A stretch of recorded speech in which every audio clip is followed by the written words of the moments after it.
Welcome back to Dragon Ball Dissection December, my annual month-long marathon of new Dragon Ball Dissection episodes.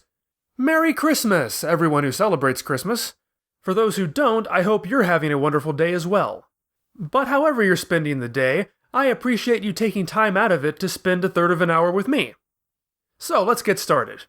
Last time, Krillin found himself in an ethical dilemma. That could best be illustrated like this. At the same time, Vegeta also found himself in an ethical dilemma that could best be illustrated like this.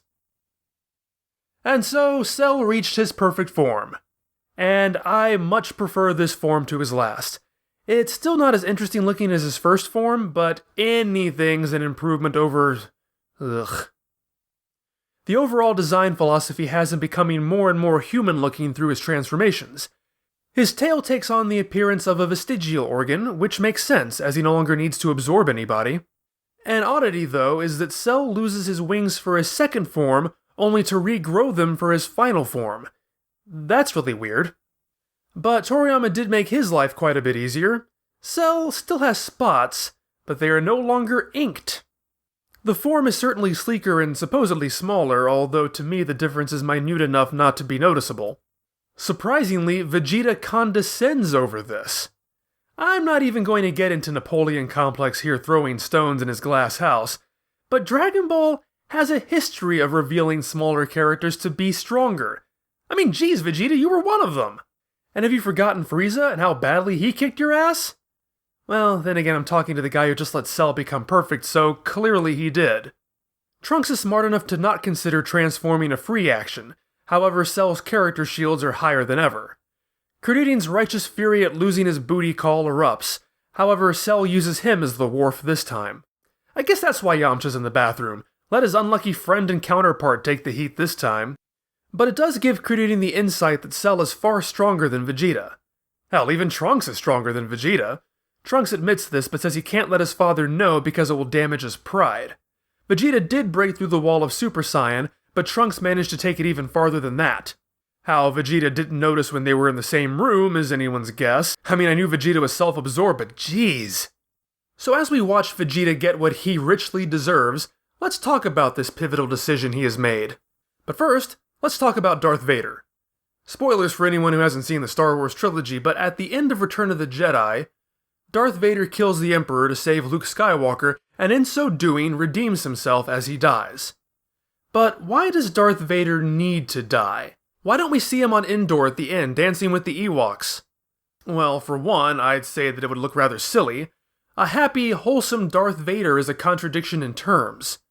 But perhaps more importantly, it would leave some extremely salient questions on the table. I mean, it's great that Darth Vader saved his son and killed the despotic Emperor, let's not minimize that. But does that really make up for the countless people who suffered and died, either directly or indirectly because of him? Rebels who were strangled, children who were dismembered, people who never saw their families again? How would, say, Princess Leia be able to face the man who tortured her and forced her to watch everything she ever knew or cared about being snuffed out? And if not her, there'd still be a line stretching back for over 12 parsecs of people insisting he be held accountable for his actions. And that's why absurdly evil villains usually redeem themselves through a sacrificial act. It just simplifies things. You get the redemptive arc without having to deal with all the post-narrative baggage like jail or state-mandated executions. Those tend to put a damper on your happy endings. Dragon Ball's cast, on the other hand, is largely comprised of reformed villains, a fact Krillin pointed out at the beginning of the arc. Dragon Ball's characters tend to fall outside the realm of civilized society and just do whatever they want. Most of the characters that could realistically be held responsible for crimes are so strong compared to the normal human limit that no law enforcement agency, military, or tribunal would be able to enact justice upon them even if they chose to. However, the series has never attempted to rehabilitate a foe quite like Vegeta before. To illustrate, I'm going to put on my judge's robes to compare how he stacks up to Dragon Ball's roster of bad guys turned good. First, there's Oolong, who is guilty of the theft of his teacher's panties, as well as kidnapping 3 girls. Those are definitely crimes. In a real-world context, he'd be in jail. But in the comedic reality of Dragon Ball, the fact of the matter is, those girls were not harmed and in fact took advantage of him. Poetic justice. So I'd say his level of crimes do not preclude him from being rehabilitated. But there is that matter of what he seemingly was going to do after he'd roofied Goku and Bluma. There are definitely extenuating factors, such as the fact that Bluma had likewise drugged and kidnapped Oolong. On the other hand, you might say that he deserved that as punishment for his previous actions, but either way, that's still not good. Not good at all. Next are Yamcha and Puar. We don't really know their history, but presumably they've attacked and robbed many innocent travelers, and Yamcha is certainly powerful enough to employ lethal force. He threatens to kill Goku and roughs him up pretty badly, but we have no evidence he ever murdered anybody. As such, while they committed crimes, I find them to be easily redeemable. Tenshinhan and Chaozu. Chaozu cheats in a couple of sporting events. That could possibly warrant a fine, or at least banning him from the Tenkaichi Budokai. But for our purposes, certainly nothing that puts him over that moral event horizon. Tenshinhan is training to be an assassin, but never actually reaches that point. Like with Yamcha, we have no evidence he ever murdered anybody. The worst we see him do is break an opponent's leg in a tournament. I think he's okay too. Piccolo's case is a bit more difficult. I'm not going to hold him responsible for crimes he committed in a past life, so let's go ahead and take all of that off the table. In regards to his current incarnation, the most we ever see him do is destroy Papaya Island. And that's not a small crime, that is a catastrophic level of property damage. But we don't have any evidence he ever murdered anybody. You may think I'm reaching here, and that's entirely fair, but everyone in the immediate vicinity fled when Piccolo revealed his true identity. We have no idea exactly how much time passed between that moment and when he let loose. We also don't know exactly how far the blast radius would have been lethal. In a realistic context, it still seems iffy a full evacuation could have happened, but again, this is Dragon Ball. The people at Ground Zero managed to make it through without a scratch just by diving into a 10-foot deep uncovered hole. And if an unconscious Chaozu made it to safety unscathed, I find it hard to believe everyone else couldn't have as well. So, it's right on the edge, but I'll say he's not irredeemable. Now, let's look at Vegeta. Well, geez, that image should be all the evidence you need. Vegeta has indisputably spent his life killing and subjugating people. From his first appearance, he demonstrates a complete disregard for any life besides his own, a trait that continues unabated throughout the series, even after he's allied with the good guys. And I'm not talking about killing that could be justified through self-defense or honorable combat. He kills a subordinate, he kills bystanders, he kills the elderly, he kills children. And in all of these cases, he is completely remorseless. He even brags about it. He's the Darth Vader picnicking with teddy bears, and even without the justification of redemption. For me, personally, Vegeta is so far over the moral event horizon, it makes it very difficult to accept him into the group. As much as I've always liked him as a character, his inclusion after the Frieza arc is a difficult pill for me to swallow, especially because of how it's handled. Now don't misunderstand me, I'm not saying that Vegeta should fall in line like all the rest of them and just become a good guy. I've not harped on it too much, but I have brought up the idea that a lot of these characters lose their interesting qualities once they put aside their villainy. Their evil, egomaniacal traits define their characters, and without them, they became bland and directionless. Yamcha and Tenshinhan fell into that trap after their conversion. Piccolo as well has had difficulty holding on to the traits that made him interesting during the Saiyan arc. But both he and Vegeta were fairly two-dimensional villains compared to their best points, when they were no longer active villains, but also not necessarily good either. The fact that Vegeta doesn't snap to this new paradigm and instead continues to be him, kicking and screaming all the way, that it takes time for him to develop, is what many people like about him, and I can understand why. It's an idea brimming with dramatic potential and provides the opportunity for a deeper character arc rather than the sudden about-face most of the other characters made. Personally, I much prefer him in the Frieza arc, where he's cunning and resourceful, not here where he's petulant and cocky to the point of idiocy. And for years I've fully expected to roast him over the coals for stupidly ruining everything here. But after covering this arc for a year, I can't help but admit he's one of the few characters who has been written consistently this entire arc. From a character perspective, Vegeta is totally justified in how he's behaving. He doesn't have to sneak around anymore. He's finally free of his shackles, free to believe he's the best there is. It makes perfect sense, as infuriating as it is. At least I feel like the story recognizes that he's making a mistake. So why am I bringing all this up right now? What does this have to do with Vegeta's betrayal? The end of the Frieza arc was a disaster from almost every perspective. Most plot points didn't make any sense, and just as many of them were rushed through with as little care as possible. And so we ended the arc with this. Vegeta eating barbecue, living at Capsule Corporation. Vegeta's overall smooth transition into the lives of the main characters does not make the slightest bit of sense. Oh, Vegeta allying himself with Gohan and Krillin is brilliant, but on neither side is there any personal attachment or redemptive element.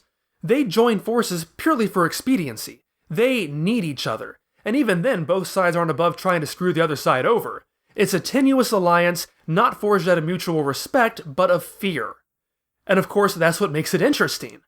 But those kinds of alliances don't have any basis for sustaining themselves once the mutual conflict is resolved.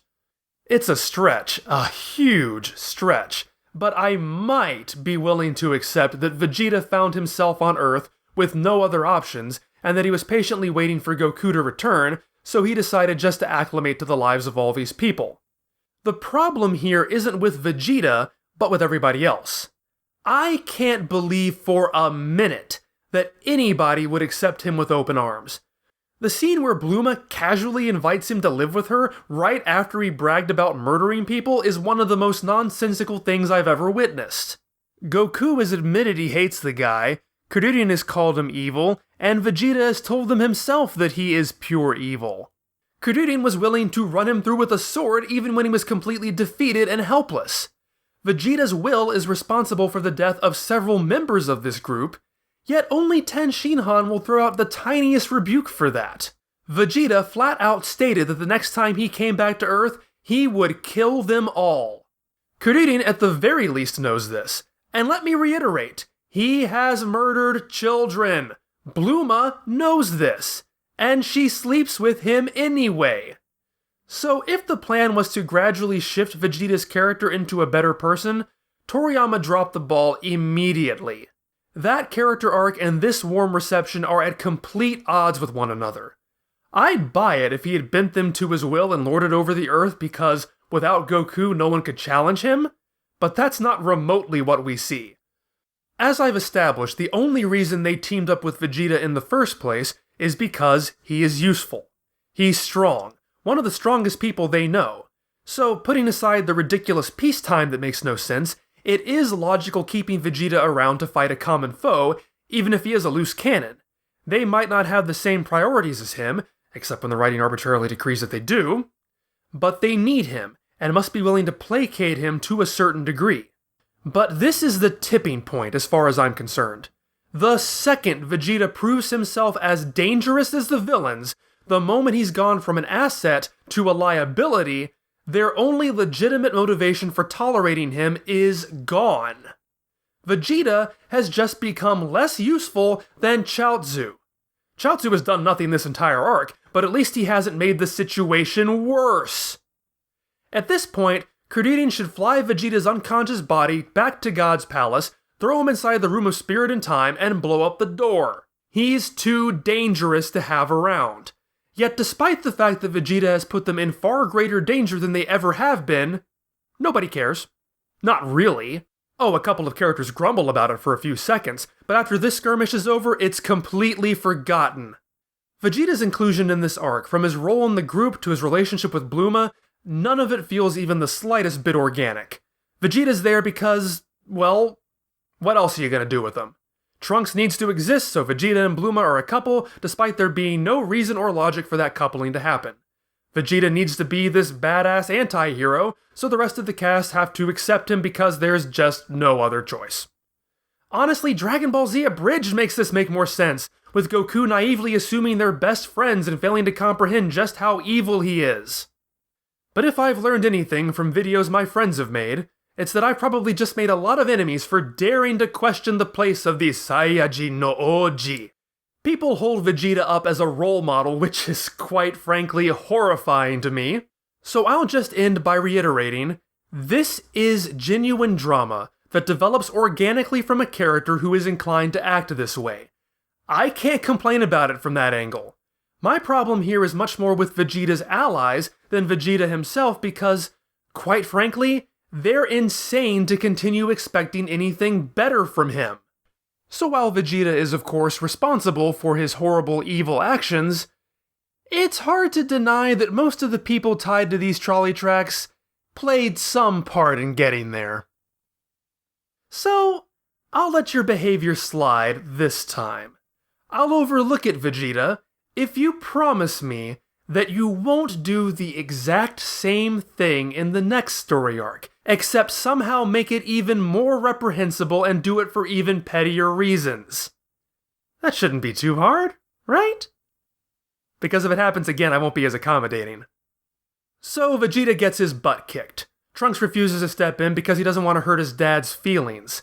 Why he should care at this point, I don't know. And why Krillin should care whether or not Vegeta dies, I also don't know. Finally, Vegeta pulls out his trump card, a new move called the Final Flash. And I've already probably lost any and all Vegeta fans, so I feel no hesitation saying that just like the Big Bang attack, it's pretty generic.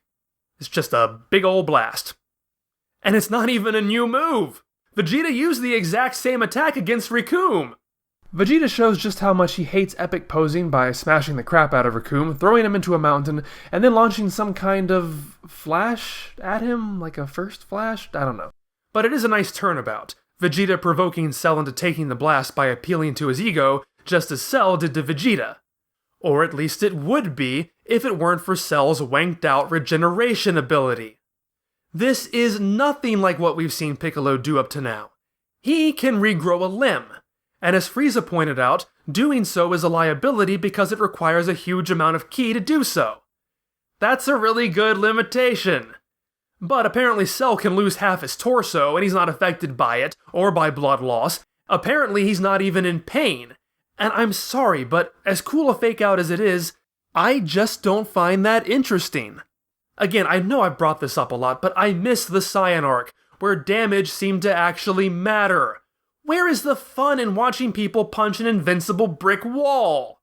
Anyway, Vegeta's taken out, so Trunks finally decides to do something, transforming into an even bulkier form, supposedly distracting Cell long enough so Krillin can take Vegeta to safety, but Cell sees right through that and doesn't care, so the fight continues.